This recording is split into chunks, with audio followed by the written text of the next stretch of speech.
तो आइए students start करते हैं अपनी आज की क्लास, जिसमें हम आगे बढ़ाएंगे क्लास 8 मैथमेटिक्स का टॉपिक फैक्टराइजेशन। सो स्टूडेंट्स, जैसे कि आप जानते हैं फैक्टराइजेशन के दो पार्ट हम ऑलरेडी कर चुके हैं, जिसमें हमने फैक्टराइजेशन से रिलेटेड इंट्रोडक्शन और उसके बेसिक क्वेश्चंस समझे थे। अब हम सीख रहे हैं greatest common factors and highest common factors को सॉल्व करना। सो स्टूडेंट्स, आज की क्लास में हम ग्रेटेस्ट कॉमन फैक्टर्स और हाईएस्ट कॉमन फैक्टर्स के सभी क्वेश्चंस कंप्लीट कर लेंगे और उसके बाद हम अगली क्लास से बढ़ेंगे फैक्टराइजेशन के जो मेन क्वेश्चंस होते हैं उनकी तरफ। तो आइए स्टूडेंट्स देखते हैं कि आज की क्लास में हम कौन से क्वेश्चंस नए तरीके के करने वाले हैं, जिसमें कुछ नेगेटिव साइन से रिलेटेड क्वेश्चन भी होंगे।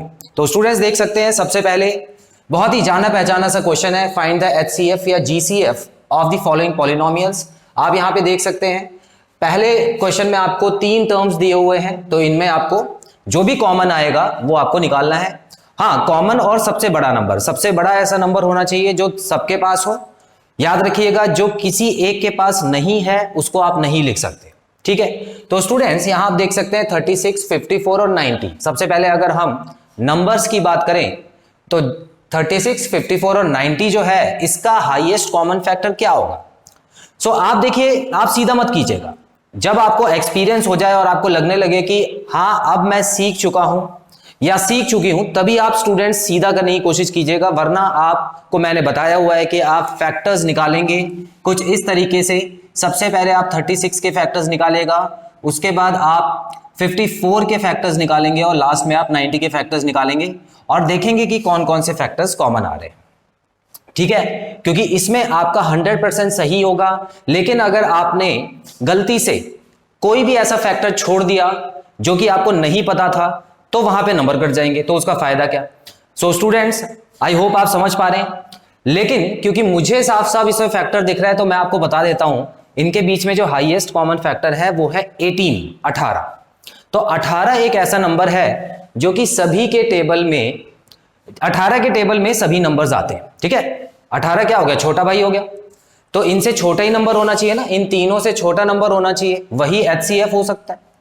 सो 18 एक ऐसा नंबर है जिसके टेबल में ये तीनों आते हैं। आप बोलेंगे 9 भी है, बिल्कुल है, लेकिन 9 सबसे बड़ा नंबर नहीं है ना।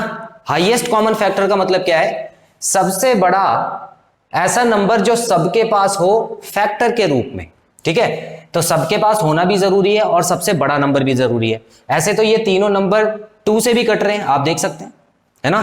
तो हमको कौन सा नंबर चाहिए? जो सबसे बड़ा हो। तो स्टूडेंट्स यहां पर मैं 18 लिखने जा रहा हूं, क्योंकि 18 जो है वो सबके पास है।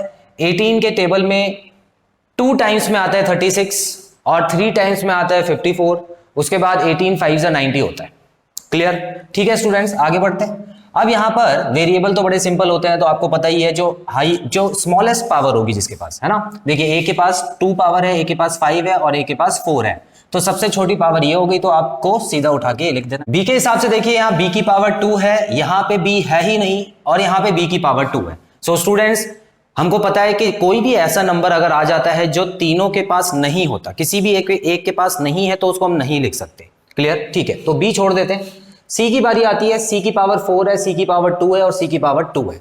तो अगेन स्टूडेंट्स आप देख सकते हैं इन दोनों के पास कम पावर है, तो आपको कम जो पावर है वही लिख देनी है। तो इसका एचसीएफ आ चुका है 18a² c²।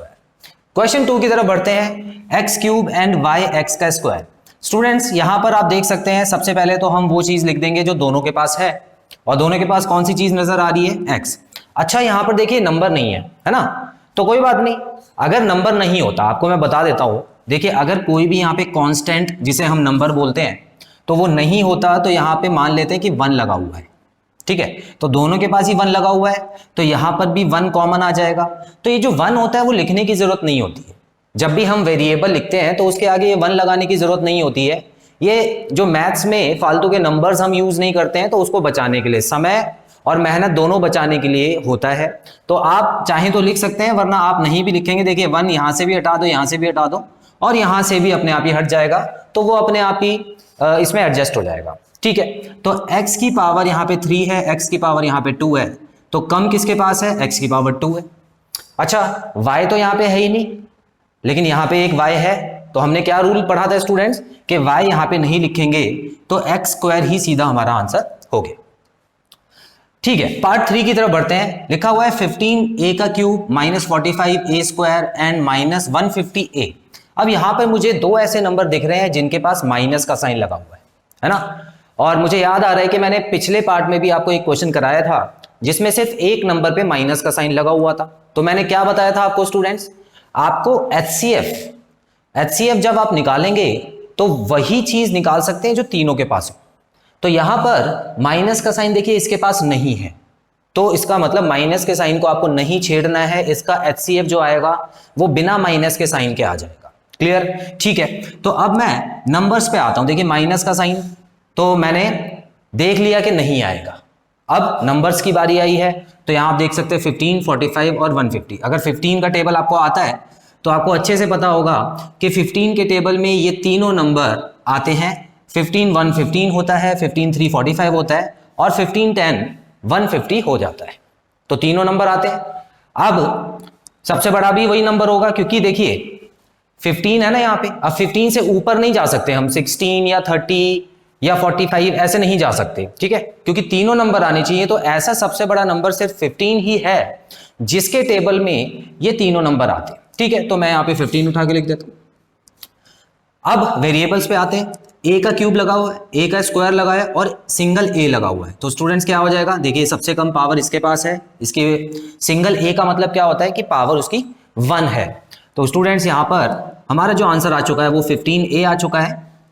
सो इस तरह से आसान तरीके से आपको मैंने पिछली क्लास में भी एचसीएफ सिखाया था, इस क्लास में भी हम कर रहे हैं। सो आप इसका स्क्रीनशॉट ले लीजिए, उसके बाद आगे के क्वेश्चंस करते हैं।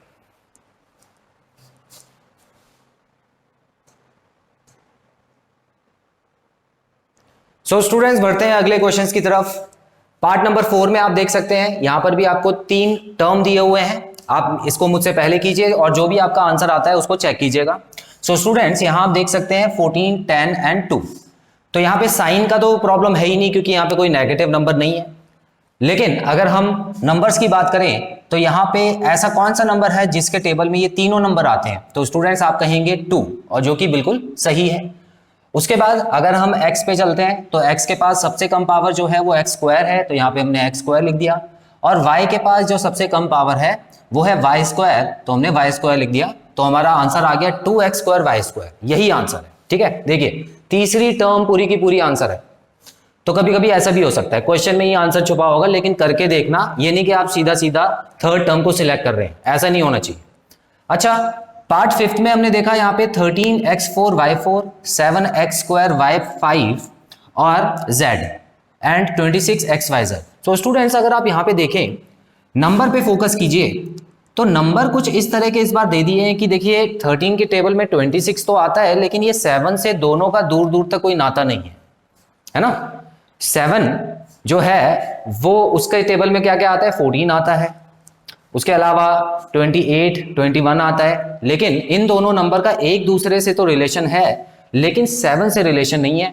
तो स्टूडेंट्स याद रखिएगा, जो भी हम कॉमन फैक्टर में निकालते हैं वो तीनों के पास होना जरूरी है। तो इसका मतलब यहां पर हम कोई भी नंबर नहीं लिखने वाले, सभी नंबर को काट देना। क्लियर? तो कोई भी नंबर नहीं आएगा, यहाँ पे सिर्फ वेरिएबल आएंगे। चलिए वेरिएबल में देख लेते हैं। x की पावर 4 है, x की पावर 2 है और यहाँ पे x की पावर 1 है। लीजिए, तो ये हो गया x, ठीक है ना। सबसे आखिरी वाले में सबसे कम पावर थी तो मैंने उठा के लिख दिया है। y की बात करें तो y में पावर 4, y की पावर 5 है और यहाँ पे y की पावर 1 है, तो यहाँ पर मैंने y लिख दिया। z की बात करते हैं स्टूडेंट्स। देखिए यहाँ पर z है ही नहीं, z नहीं दिख रहा ना यहाँ पे, लेकिन यहाँ दोनों के पास z है। तो हम क्या करते हैं, ऐसे में नहीं लिखते, तो हमारा जो आंसर आ चुका है वो xy आ चुका है, जो कि हाईएस्ट कॉमन फैक्टर है। Clear students? इसका भी स्क्रीनशॉट लीजिए, फिर आगे बढ़ते हैं।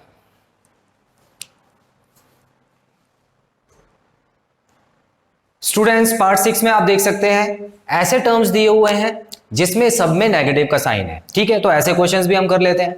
अभी तक हमने ऐसे क्वेश्चन तो कर लिए हैं जिसमें या तो एक टर्म में नेगेटिव का होता था या तो 2 टर्म में होता था। अब की बार आप क्या देख रहे हैं, 3 टर्म्स में नेगेटिव का साइन देख रहे हैं। इसका मतलब सबके पास नेगेटिव का साइन है। तो स्टूडेंट्स ऐसे में क्या करेंगे, हम सबसे पहले साइन को ही सॉल्व करेंगे और जो तीनों के पास साइन आ रहा है उसको हम बाहर लिख लेंगे, जो कि हो गया माइनस। इतना क्लियर? ठीक है, तो इसमें माइनस भी कॉमन आएगा।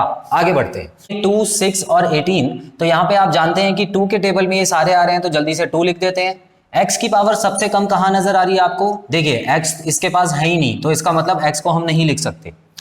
y पे चलते हैं, y की पावर जो सबसे कम है आप यहां देख सकते हैं, देखिए इन दोनों के पास y की पावर सबसे कम है, इसका मतलब यहां पे y लिख दिया। z की बात करते हैं स्टूडेंट्स, देखिए यहां पर z नहीं है इसके पास, ठीक है, तो इसका मतलब हमारा आंसर ऑलरेडी आ चुका है -2y, जो कि HCF है इन तीनों टर्म्स का। क्लियर है? आगे बढ़ते हैं स्टूडेंट्स, यहां पर भी आप देख सकते हैं माइनस के साइन तीनों के पास है, तो यहां पे मैं माइनस लगा देता हूं। कौन सा नंबर है जिनके टेबल में ये तीनों नंबर आते हैं? तो आप बोलेंगे 7, जो कि बिल्कुल सही है। उसके बाद a देखिए, a की पावर सबसे कम किसके पास है स्टूडेंट्स? तो पहले वाले के पास है a की पावर सबसे कम। b की पावर सबसे कम, ये भी अगेन पहले वाले के पास ही है, और c की पावर सबसे कम है थर्ड वाले के पास। तो स्टूडेंट्स यहां पर -7abc जो होगा वो HCF आ जाएगा। तो आपको इसी तरह करना है स्टूडेंट्स, देखिए माइनस का साइन अगर सबके पास है तो उसको कॉमन निकाल देना, अगर सबके पास नहीं है तो उसको कॉमन नहीं निकालना है। इतना क्लियर है? तो हम माइनस से रिलेटेड और क्वेश्चंस नहीं करेंगे। हाँ, एक तरीके के और क्वेश्चंस भी आते हैं जिसमें आपको HCF निकालना पड़ सकता है, जिसमें यहाँ पे बीच में प्लस माइनस के साइन, देखिए यहाँ पे कॉमा दिया हुआ है ना, तो अब कॉमा हट जाएगा, प्लस माइनस के साइन बीच में होंगे, लेकिन करना आपको बिल्कुल सेम तरीके से ही है। तो पहले इसका स्क्रीनशॉट ले लीजिए, उसके बाद हम वो क्वेश्चंस भी करते हैं।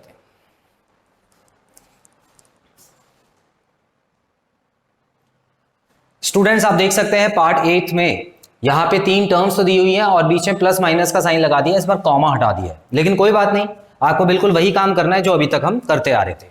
तो स्टूडेंट्स यहां पे अगर आप देखें 5a की पावर 4 है, उसके बाद 10a की पावर 3 है, 15a की पावर 2 है, और माइनस का साइन सिर्फ एक ही नंबर के पास है, तो हम क्या करेंगे, माइनस को कॉमन नहीं निकालेंगे। ठीक है, आपको मैं आगे चल के ये भी बताऊंगा स्टूडेंट्स कि कभी कभी कुछ ऐसे क्वेश्चंस भी होते हैं जिसमें सिर्फ एक के पास माइनस का साइन होता है और फिर भी हमको कॉमन निकालना पड़ता है। ठीक है, लेकिन वो अभी हम बाद के लिए छोड़ देते हैं, क्योंकि पहले आप इसका कॉन्सेप्ट अच्छे से क्लियर कर लें, उसके बाद वो तो एक छोटा सा पॉइंट है जो कि मैं जब आपको बता दूंगा तो आपको अच्छे से उसी समय समझ आ जाएगा। तो स्टूडेंट्स यहां पे अगर हम देखें सबके पास माइनस का साइन नहीं है, तो हम क्या करने वाले हैं, सिर्फ नंबर्स की तरफ बढ़ेंगे, साइन को छोड़ देते हैं। नंबर में देखिए क्या तीनों नंबर 5 के टेबल में आते हैं? बिल्कुल आते हैं, तो ये लीजिए 5 हो गए यहाँ पे। उसके अलावा a की पावर 2 जो है वो सबसे छोटी पावर है, तो यहाँ पे a की पावर 2 हो गई, तो 5a² जो है वो हमारा आंसर आ गया। बस इतना ही करना है। ठीक है, तो प्लस माइनस जब भी लगाओ तो बिल्कुल पहले जैसे ही करना है, कुछ नया नहीं है। अगला क्वेश्चन देख लेते हैं स्टूडेंट्स, यहां पर आप देख सकते हैं 3a² b² 4b² c², 12a² b² and c²। ठीक है, ऐसा कौन सा नंबर है जिसके टेबल में ये तीनों नंबर आते हैं? कौन सा नंबर है? कोई भी नंबर नहीं है ना, ऐसा तो कोई भी नंबर नहीं है। देखिए 3 जिसके टेबल में आता है 4 उसके टेबल में नहीं आ सकता, और 4 जिसके टेबल में आता है 3 उसके टेबल में नहीं आएगा। तो स्टूडेंट्स यहां पर तो नंबरों में कंफ्यूजन हो गई, और जहां कंफ्यूजन हो जाए समझ लो आपको नंबर नहीं लिखने। तो स्टूडेंट्स बिना नंबर के आगे बढ़ेंगे, हम तीनों नंबर को हम काट देते हैं, ये हमारे लिए कोई यूज के नहीं है। यहां लिखा हुआ है a², लेकिन इसके पास a नाम की कोई चीज नहीं है, और इसके पास a² है, तो इसका मतलब a वाली टर्म भी हम नहीं लिख सकते। b के हिसाब से देखते हैं स्टूडेंट्स, देखिए b² तीनों के पास है। ठीक है, तो मैं यहां पर b² लिख देता हूं, और सबसे छोटा नंबर भी b² ही है। c की बात करें तो यहां पर आप देख सकते हैं c नहीं लिखा हुआ स्टूडेंट्स, तो c को भी हमको छोड़ना पड़ेगा। तो हमारा जो फाइनल आंसर आ चुका है वो है b²। तो इस तरह से आपको HCF के क्वेश्चंस करने हैं स्टूडेंट्स। तो यहां पे हमारा टॉपिक खत्म होता है। आप इसका भी स्क्रीनशॉट ले लीजिए, उसके बाद 2 क्वेश्चन होमवर्क के लिए देता हूं।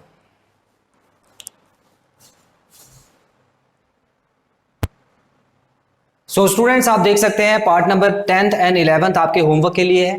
इसको अच्छे से पढ़िए, समझिए, और जो भी आपका आंसर आता है उसको कमेंट बॉक्स में मेंशन करके अपने आंसर चेक जरूर कराइए। सो स्टूडेंट्स यहां पे खत्म होता है हमारा फैक्टराइजेशन से रिलेटेड ये part.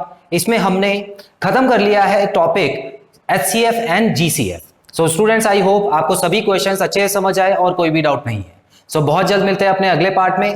Till then students take very good care of yourselves. Have a nice time. God bless you. Bye bye.